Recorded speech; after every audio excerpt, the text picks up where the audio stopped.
안녕하세요. 5월 21일 토요일입니다. 오늘은 사무엘상 9장 15절부터 27절까지입니다. 제가 읽겠습니다. 사울이 오기 전날에 여호와께서 사무엘에게 알게 하여 이르시되 내일 이맘때에 내가 베냐민 땅에서 한 사람을 내게로 보내리니 너는 그에게 기름을 부어 내 백성 이스라엘의 지도자로 삼으라. 그가 내 백성을 블레셋 사람들의 손에서 구원하리라. 내 백성의 부르짖음이 내게 상달되었으므로 내가 그들을 돌보았노라 하셨더니 사무엘이 사울을 볼 때에 여호와께서 그에게 이르시되 보라 이는 내가 네게 말한 사람이니 이가 내 백성을 다스리리라 하시니라. 사울이 성문 안 사무엘에게 나아가 이르되 선견자의 집이 어디인지 청하건대 내게 가르치소서 하니 사무엘이 사울에게 대답하여 이르되 내가 선견자니라. 너는 내 앞서 산당으로 올라가라. 너희가 오늘 나와 함께 먹을 것이요 아침에는 내가 너를 보내되 내 마음에 있는 것을 다 네게 말하리라. 사흘 전에 이른 내 암나기들을 염려하지 말라. 찾았느니라. 온 이스라엘이 사모하는 자가 누구냐? 너와 내 아버지의 온 집이 아니냐 하는지라. 사울이 대답하여 이르되 나는 이스라엘 지파의 가장 작은 베냐민 지파 사람이 아니니이까 또 나의 가족은 베냐민 지파 모든 가족 중에 가장 미약하지 아니하니이까 당신이 어찌하여 내게 이같이 말씀하시나이까 하니 사무엘이 사울과 그의 사환을 인도하여 객실로 들어가서 청한 자 중 상석에 앉게 하였는데 객은 30명 가량이었더라. 사무엘이 요리인에게 이르되 내가 네게 주며 네게 두라고 말한 그 부분을 가져오라. 요리인이 넓적다리와 그것에 붙은 것을 가져다가 사울 앞에 놓는지라.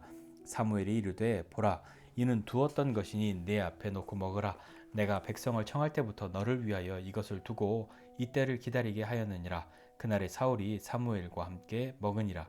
그들이 산당에서 내려 성읍에 들어가서는 사무엘이 사울과 함께 지붕에서 담화하고 그들이 일찍이 일어날새 동틀 때쯤이라. 사무엘이 지붕에서 사울을 불러 이르되 일어나라. 내가 너를 보내리라 하매 사울이 일어나고 그 두 사람 사울과 사무엘이 함께 밖으로 나가서 성읍 끝에 이름에 사무엘이 사울에게 이르되 사환에게 우리를 앞서게 하라 하니라. 사환이 앞서가므로 또 이르되 너는 이제 잠깐 서 있으라. 내가 하나님의 말씀을 내게 들려주리라 하더라. 아멘. 사무엘이 사울이 오기 전날에 하나님께서 사울을 보내실 것과 그 사람에게 어떻게 해야 할 것을 말씀하십니다. 그 사무엘이 사울을 만나니까 하나님이 이 사람이라고 말씀하신 거죠. 그래서 사울에게 이야기합니다. 그 너의 암나기 걱정하지 말아라. 찾았다. 그리고 온 이스라엘이 사모하는 집이 너의 집 아니냐, 너 아니냐, 그렇게 이야기를 해주지요. 사울은 이야기합니다. 아니 그 무슨 얘기냐고. 우리는 가장 적은 베냐민 집하고 그 중에 가장 미약한 집인데 라고 말하는 것으로 자신을 이야기합니다. 그럴 사람이 아니라는 거죠. 그러나 이것은 한켠에서는 굉장히 겸손한 자기 인식을 볼 수 있는 겁니다. 사울은 왕이 되려고 올라온 것 아니잖아요. 왕이 되고 싶어서 온 것 아니고요. 그러나 하나님이 그를 선택하셨습니다. 그리고 왕으로 삼으시기로 결정하시고 사무엘에게 말씀하시죠. 그렇게 겸손하다고 말할 수 있는 것은 어떤 의미냐면 사울은 하나님 나는 정말 그거 감당하기 어려운 사람입니다. 제일 적은 베냐민 지파는 수도 굉장히 적었고 그 중에 우리 집은 가장 미약하다고 그렇게 이야기하나. 그는 이미 모두가 알고 있는 준수한 청년이었습니다. 그러니까 사울에 대해서 모르는 사람이 없었겠죠.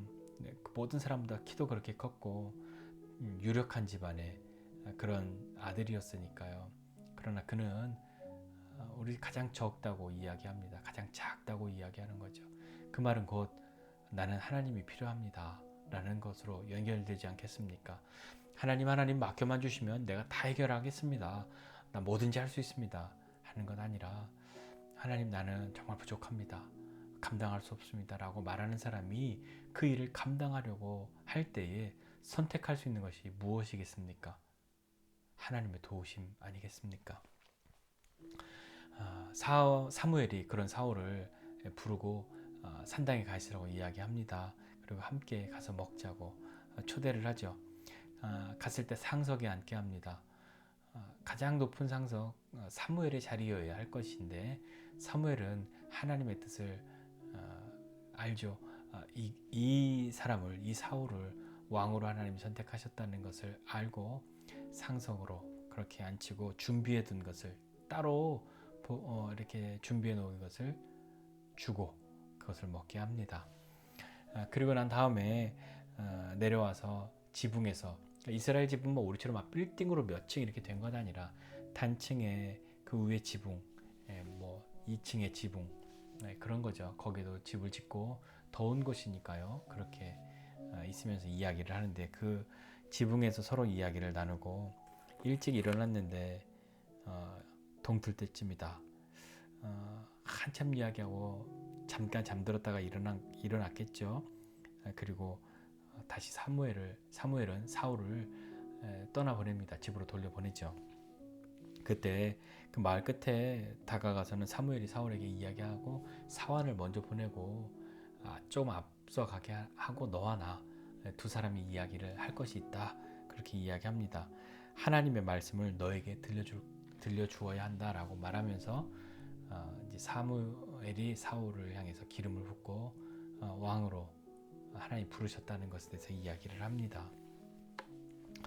아마 식사를 하고 지붕에서 이야기를 나누고 할 때까지도 너 하나님이 왕으로 세우셨어 라고 말하지는 않았겠죠.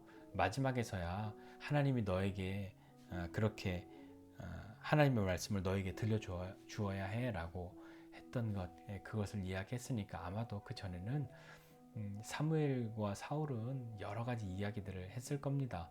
사무엘이 많이 이야기하고 뭐 그렇게 하나님이 이 사람을 선택하셨다는 것에 대해서 사무엘도 막 이야기하고 싶었던 것, 알아보고 싶었던 것, 궁금한 것 많았겠죠. 사울도 그렇지 않았겠습니까? 선지자, 선견자를 만났는데 가야 할 길에 대해서 왜 안 물었겠습니까? 사무엘이 이야기하는 것처럼 내 마음에 있는 것을 다 너에게 말해줄 것이다 라고 했으니까요. 아마도 사울도 사무엘에게 많은 것을 묻고 그들이 이야기를 했을 겁니다. 그 대화 중에는 자연스럽게 이 사람이 정말 왕으로서의 그런 것이 어떤 것이 있는가 하고 사무엘이 질문을 던지기도 했겠죠. 그러면서 사무엘이 왜 이 사람을 하나님이 선택하셨는지를 알아보고 싶은, 그리고 그러면서 무엇인가 이렇게 고개를 끄덕이는 그런 시간이 있지 않았을까 한번 상상해 봅니다. 순간순간 순종하는 것을 통해서 우리는 하나님의 역사를 이루어가는 것을 경험합니다. 하나님은 우리를 다 제쳐두고서 혼자서 일하시는 분이 아니라 하나님은 참 고집스럽게도 사람을 통해서 일하십니다. 순종하는 사람, 하나님의 뜻을 따르는 사람들, 그 사람들을 통해서 하나님 아니면 안 됩니다. 하나님 의지하는 사람들 통해서 하나님은 일들을 이루어 가시죠. 우리도 마찬가지입니다. 하나님의 큰 역사, 놀라운 너무 신비로운 일들, 그런 일들로만 하나님의 역사를 이루어가는 건 아니라 우리의 일상생활에서의 적은 순종, 작은 순종, 그것 하나하나를 모아서 하나님의 뜻을 이루어 가시는데 사용하시죠. 그것 어떤 것 있겠습니까? 우리의 그 일상에서 그냥 늘 할 수 있는 순종, 그냥 적은 순종, 그런 건 어떤 것 있겠습니까? 뭐 개인의 경건을 위한 어떤 시간들, 다른 사람들을 환대하는 것, 그 다음에 뭐 정의를 행하는 것, 속이지 않는 것, 뭐 그런 여러 가지 것들, 그런 것들이 하나하나 모여서 하나님의 뜻을 이루어가는 그 일에 함께 쓰임받지 않겠습니까? 그렇기 때문에 우리는 하나님의 인도하심과 이끄심으로 나아가려고 한다면 하나님의 인도하심과 이끄심에 따라가는, 순종하는 것이 필요하죠. 어제 말씀에도 이야기했듯이 들어야 순종할 수 있으니까요. 그 말씀을 듣고 그 명령을 따르려고 하는 그런 사람들이 하나님의 일하심을 경험하게 되는 겁니다. 그렇기 때문에 우리가 그것을 안다면 사울의 고백처럼 나는 뭐든지 할 수 있어요. 그렇지 하나님 왜 이제 날 부르셨어요? 내가 다 해드릴게요. 그런 것 아니라 우리 정말 작은데, 우리 정말 미약한데 라고 하는 그런 마음가짐이 하나님을 의지하는 것으로 흘러가야 하는 거죠. 처음에 사울도 이랬단 말입니다. 이스라엘 백성들의 요구로 그들의 어떤 욕심으로 왕의 제도가 생겨났지만 그 왕을 세우는 일에 하나님은 관여하시죠. 하나님의 말씀을 듣고 순종하는 사람들을 통해서 그 뜻을 이루어 가십니다.